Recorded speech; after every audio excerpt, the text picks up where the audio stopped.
Hello, everyone. Welcome back to Mr. English Online. I am Jack. And I am Emily. We are so happy to see you today. Are you ready to speak English? I am ready. Today is a very special day. It is almost the end of a year. Yes, New Year not too far. A time for big dreams and big goals. Jack, are you feeling excited? I am, but I am also a little nervous. Sometimes the future feels scary. That is what we are talking about today. How to talk about your goals in English and how to feel good about the future.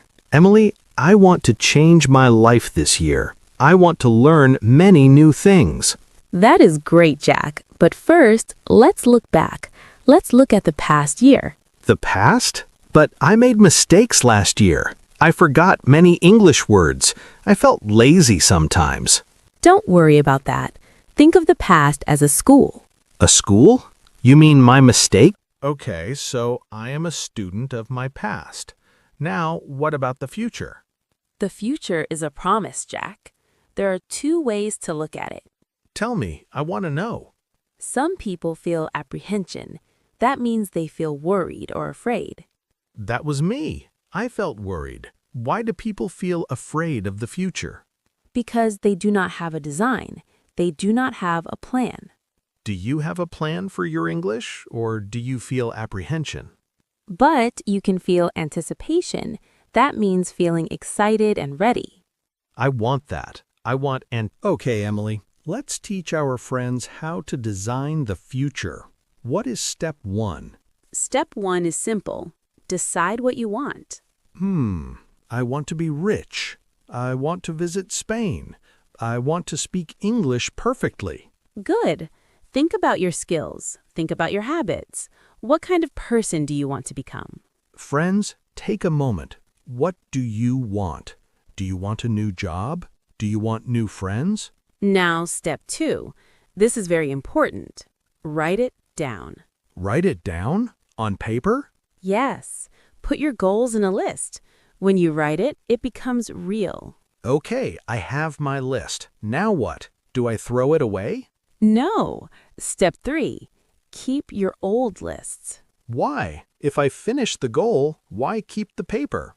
Because in 10 years, you will look back and smile. You will see how much you grew. Like looking at old photos? Exactly. You'll see that you changed and matured. Okay, so I have my list. I keep my list. What is step 4? This is the best part. When you finish a goal, check it off. Swish! Done! Yes, add some drama to it. Drama? Like a movie? Yes. Imagine you want to visit Spain. When your plane touches the ground in Madrid, take out your list and check it. Wow, that feels powerful. It makes the goal feel like a victory.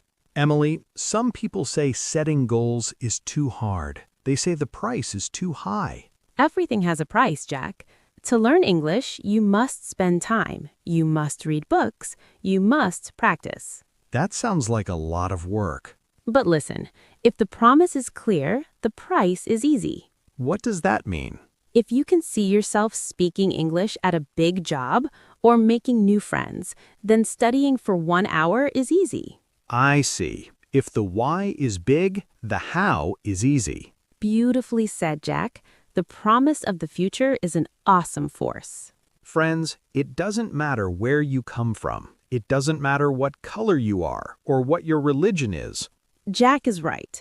Anyone can pay the price if the promise is clear. I am just a guy who loves English. If I can do it, you can do it. We believe in you. Now, Jack, let's talk about a big goal. What about becoming a millionaire? $1 million? That is a lot of zeros. It is. But do you know why a millionaire is a good goal? Because you can buy a fast car? No. It is not about the money. It is about what you become to earn the money. Wait, if I have $1 million and I give it away, am I still valuable? Yes, because you have the skills, you have the knowledge, you have the discipline. This is important. It is not what you get that makes you valuable. It is what you become. If you lose the money, you still have the person you became. That is the real treasure. So I should set goals that make me grow? Exactly. Don't set your goals too low. If the goal is too easy, you don't have to stretch. Like a rubber band. I need to stretch to get better. But don't go too far. Don't sell your values. Don't lose your kindness. So I need goals that inspire me. I need goals that help me develop. Yes, and it starts today. This is the first day of the rest of your life. Are you ready to start? Don't be afraid of the past. It was just a school. And don't be afraid of the future. It is a promise you design. I feel so much excitement now. I feel anticipation. Me too, Jack. I'm excited to see our students grow this year. Emily, I have a new goal for my list. What is it, Jack? My goal is to help 1 million people speak English with Mr. English online. That is a big promise. Are you ready to pay the price? Yes, the price is making great videos for our friends every single week. And you are part of our goal. When you learn, we achieve our goal. That makes us a team. Emily, I have been thinking a lot about what people usually tell us when we start a new journey, like learning a difficult language, and almost everyone says that I should have a plan B or something to fall back on, just in case I am not good enough to succeed. That is exactly the kind of advice that keeps people small, Jack. Because if you spend all your time worrying about having something to fall back on, you are already giving yourself permission to fail, instead of giving yourself the fire you need to keep going when things get tough. I never really understood that concept of falling back anyway, because if I am going to lose my balance or make a huge mistake in front of everyone, I don't want to fall backward into a safety net where I can't see the world. I want to fall forward so that I can at least see what I'm going to hit and learn from the impact. That is a powerful mindset, Jack, because nothing in this life, not learning English, not starting a business, and not finding happiness is ever truly worthwhile unless you are willing to take massive risks and accept that you might look a little bit silly at the beginning of the process. You know, Emily, I read a story about Thomas Edison, the man who gave us the light bulb, and people said he conducted over 1,000 experiments that completely failed before he finally found the one that worked. Most people would have quit after 10 or 20 tries because they would have felt embarrassed or tired. But Edison understood that he didn't actually fail 1,000 times. He just found 1,000 ways that didn't work. And each of those failures was actually one step closer to the final success. That is just like our friends who are practicing their English pronunciation every day, because they might feel like they are failing when they can't say a word correctly, but they are actually just conducting experiments, and the 1,001st time they say it, it will be perfect. Exactly. You will fail at some point in your life. You will lose a job. You will embarrass yourself by saying the wrong thing in a conversation. And you will definitely suck at something new.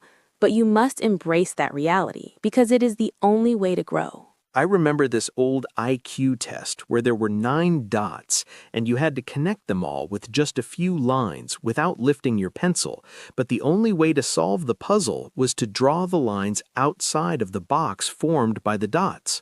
That is such a beautiful metaphor for how we should approach our New Year goals. Because if you only do what is safe and stay inside the small box of what you already know, you will never discover the incredible potential that is waiting for you just beyond your comfort zone.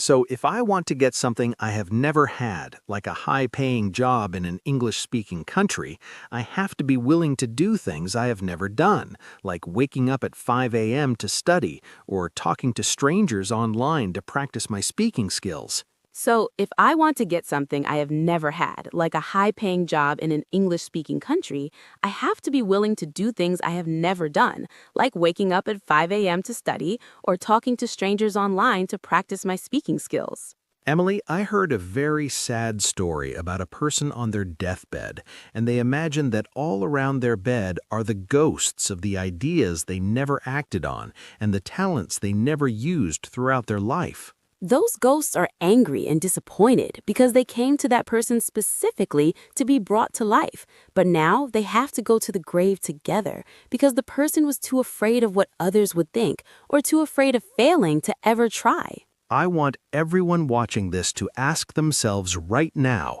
how many ghosts are going to be standing around your bed at the end of your life? And are you going to let your fear of a foreign language be the reason your potential stays buried inside of you? Don't let that happen. The world needs your gifts. It needs your kindness. It needs your business ideas. And it needs your unique voice. But you have to get out there and give it everything you've got, regardless of how many times you strike out. Emily, we talked about dreaming big and taking risks, but I realized that while everyone loves to talk about the promise of a great life, not many people are willing to talk about the price that we have to pay to get there. That is the most honest thing you've said all day, Jack, because for every beautiful promise, like being able to speak English fluently or getting a promotion, there is a very specific price of discipline, time, and focus that must be paid in full before you see the results. I think many people get discouraged in late January because they see the big mountain they have to climb. But what I learned is that if your promise is clear enough and you can actually see yourself living that better life, then the price of waking up early to study or saying no to a party becomes much easier to pay. It really is a simple equation. The reason most people break their resolutions is because their price feels bigger than their promise. So they lose their excitement and they go back to their old habits because they haven't designed a future that is powerful enough to pull them through the hard days. You know, Emily, I used to think that to reach a big goal, I needed to have a massive explosion of energy or a perfect day every day. But I'm starting to see that success is actually much more boring and quiet than that.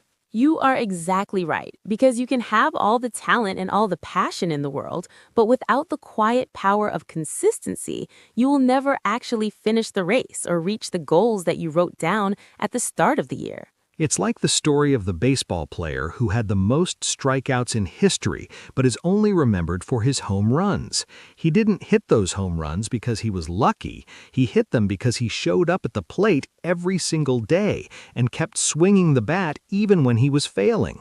That is the secret for our English learners, too. You don't need to study for 5 hours once a month. You need to study for 30 minutes every single day, because it's the small, consistent actions that eventually turn into the massive home run of being a fluent speaker. But Emily, what happens when it's March or April and we feel like we are striking out every day? The excitement of January is gone and we feel like we are just failing at our English practice. That's the moment where you have to decide to fall forward instead of falling back, which means you accept that you had a bad week or a bad month, but instead of quitting your goal entirely, you use that failure to figure out why you stopped and you start again immediately. So if I stop going to the gym or I stop listening to our English podcast for 2 weeks, I shouldn't feel like my whole year is ruined. I should just treat those 2 weeks as a failed experiment and realize that I am now one step closer to finding the routine that actually works for me.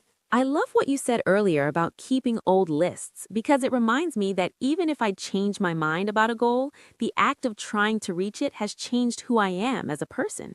That's the most valuable part of the journey, because 20 years from now, you will look back at your goals from this year and you might smile because some of those things aren't even important to you anymore, but the skills and the discipline you built while trying to reach them will stay with you forever. Friends, don't set your goals so low that you don't have to grow, and don't be afraid to change your list as you mature, because the goal is not just to get the things on the paper, the goal is to become the person who is capable of achieving them. Well said, Emily.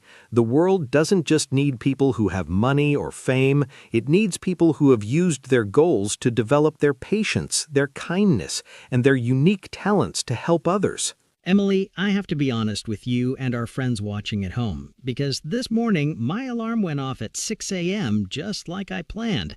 But I started negotiating with myself like I was at a crowded flea market trying to get a cheaper price on a rug.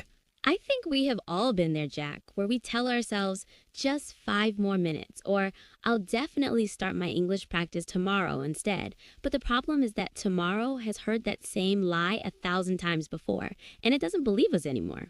It's funny how we think we're just getting a little more sleep, but what we are actually doing is teaching our brains a very dangerous lesson that it is perfectly okay to break a promise to ourselves as long as nobody else is watching us do it. That is exactly how self-respect dies, Jack. It doesn't happen with a big explosion or dramatic event. It happens slowly and quietly every time you say you will do something, like studying one page of vocabulary, and then you choose the convenience of scrolling on your phone instead. You know, I always thought that people who were successful and spoke English fluently just had more motivation than I did, like they woke up every day feeling like a superhero. But you're saying it's actually about trust? Motivation is a feeling that comes and goes, like the weather, but confidence is something much more solid that you build by being reliable to yourself, which is why some people with average talent move so far forward while very smart people stay stuck in the same place for years. So the goal for 2026 isn't to become a totally different person overnight or to try and meditate for 3 hours a day when I've never done it before. It's about making tiny, small promises and keeping them as if my entire reputation depended on them. Exactly. If you say you're going to practice English for only 10 minutes, then you do those 10 minutes, even if they are bad, or even if you feel tired, because you are proving to your brain that you are a person who can be trusted. I think I understand now why I always feel like I am restarting my life every January, because I focus so much on the big result, like becoming fluent, that I forget to protect the trust I have with myself on the small things. When you stop negotiating with your weak side and you start respecting your own word, you stop feeling like you are constantly behind everyone else in the world, and you start moving forward, not necessarily fast, but always forward, which is the only way to truly change your life. Friends, before we talk about money or health, we have to lock in this first goal of self-respect, because if you can't trust the person you see in the mirror at 6 a.m., why should the rest of the world trust you with big opportunities? In 2026, don't just chase success. Chase the version of you that keeps their word. Because once you have self-respect, every other goal we are about to talk about becomes so much easier to achieve. Emily, I was looking at my reflection in the window this morning and I realized that I look like I fought a raccoon overnight and lost the battle. And honestly, I feel like a zombie running on 2% battery. That is because most people treat their bodies like a rental car they don't like, where they just drive it as fast as they can without ever checking the oil or putting in good fuel, and then they wonder why they can barely drag themselves out of bed in the morning. I guess I am guilty of choosing convenience over energy because it is so much easier to eat fries and scroll through TikTok memes at 2 a.m. than it is to go to sleep or cook a healthy meal. But I'm starting to realize that convenience today feels like a heavy weight by the time December comes around. In 2026, your goal shouldn't be to chase a six-pack or a perfect body for Instagram. Your goal should be to build a body that actually gives you the energy to survive your own life, so you can work, play, and learn English without falling asleep mid-sentence. That makes so much sense, Emily. But even when I have energy, I feel like I am working 10 hours a day and answering emails at midnight. Yet my bank account still looks exactly the same as it did last year.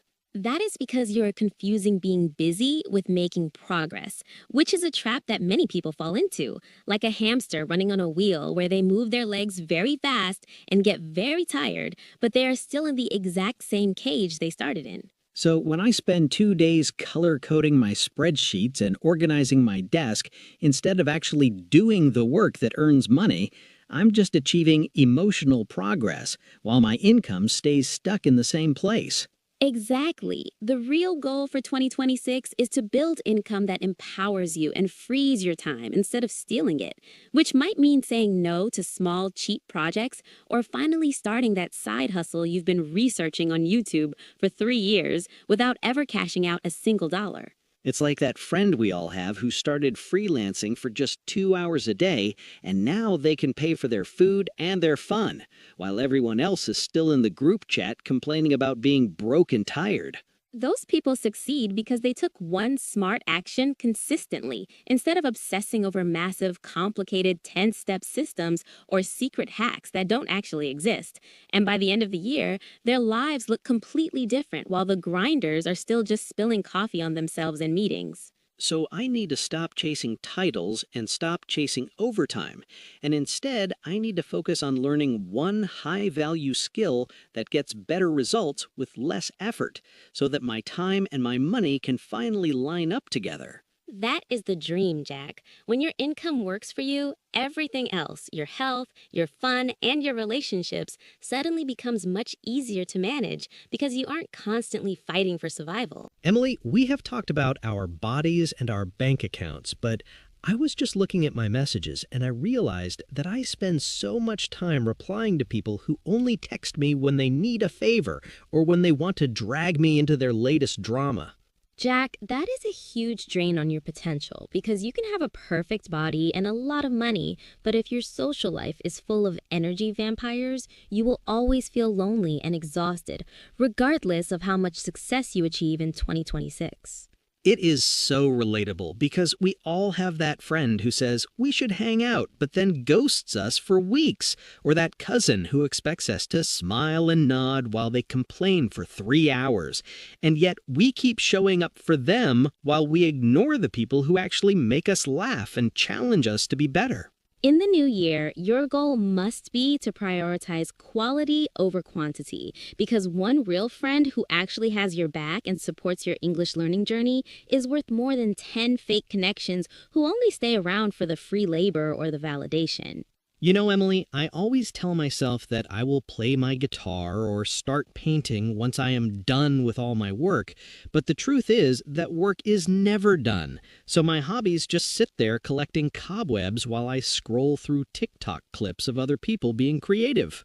That is the biggest lie we tell ourselves as adults, that fun is a reward we have to earn. But in reality, play and hobbies are the strategic fuel that keeps your brain sane and your creativity alive, so that you don't look back in December and wonder where your whole year went. So even if I am terrible at a hobby and I fail at it constantly, that failure is actually part of the fun because it gives me a chance to laugh and experiment without the pressure of being perfect or making money from it. Exactly. Whether it's a dusty camera, a sketchbook, or an expensive cooking set you only opened once, you need to schedule your play like it's a doctor's appointment because free time is a myth. And if you don't protect your hobbies, your life will feel like a never-ending to-do list. Emily, everything we talked about today, the self-respect, the energy, the income, the friends, and the fun, it all comes down to one terrifying but beautiful thought that I can't stop thinking about as we head into this new year. You are talking about the ghosts, aren't you, Jack? The idea that at the end of our lives, the ghosts of the ideas we never acted on and the talents we were too afraid to use will be standing around our beds, angry and disappointed because we didn't bring them to life. I don't want to be that person who sits there with a 1.8 GPA in life making excuses about why I didn't learn English or why I didn't start my business, only to have those ghosts tell me that they came to me specifically because I was the only one who could have made them real. To everyone watching Mr. English Online right now, we want you to look in the mirror and decide that 2026 is the year you stop being a spectator in your own life and you start falling forward with everything you've got because the world is waiting for your unique voice and your specific gifts. Don't let your potential die inside of you because you were worried about convenience or what people think. Take the risk. Pay the price for the promise, and remember that if a farm boy from Idaho or a guy like me can change their life, then you absolutely can too. This is your year to lock in your self-respect, build your energy, grow your income, choose your people, and never, ever forget to play. You know, Emily, all of these goals for 2026 feel much more manageable now because I realized that success is a lot like that old saying about hanging around a barbershop for a long time. Oh, I love that one, Jack. For our friends at home, the saying is, if you hang around the barbershop long enough, sooner or later, you're gonna get a haircut. And it is the perfect way to think about your English goals for the new year. It means that even if you feel like you're failing today, or if you feel like you're the slowest student in the class, as long as you don't leave the shop, as long as you stay in the environment of learning and keep listening to this podcast, it is mathematically impossible for you not to catch a break and find your success. That is the inevitability of growth. If you surround yourself with the right ideas and the right people, eventually the haircut of fluency and the haircut of a better income will find you. But most people quit the shop just 5 minutes before their turn in the chair. I was thinking about that woman in the beauty shop who looked at the young boy in the mirror and told him he had a prophecy to speak to millions, and it made me wonder how many of us are ignoring the mirror in our own homes. We spend so much time looking in the mirror and pointing out our tired eyes or the things we don't like, but we rarely look at ourselves and speak a prophecy of strength, like saying, I'm going to travel the world, or I'm going to be the person who changes my family's future through my hard work. I want everyone watching to realize that you don't need a stranger in a shop to tell you that you're special. You can choose right now, before 2026 begins, to be the one who prophesies your own success by taking the risk to fall forward every single day. Taking a risk is not just about a job or money, Jack. It's about being open to new ideas and having the faith that the person you're becoming is much more important than the mistakes you made when you were 20 or 30 years old. Emily, I think we have given our friends everything they need to make this year different from all the years that came before it. I agree, Jack. We have talked about the past being a school, the body being a vehicle, and the fact that self-respect is the only foundation that actually holds everything together when the new year energy fades away. My friends, please remember that your life will never be a straight path, and that's okay.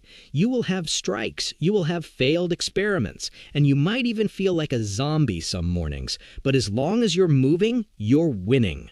Don't let your ghosts stay ghosts. Bring them to life. Use your time, your talent, and your prayers to build a 2026 that you can be proud of when you look back 10 years from now.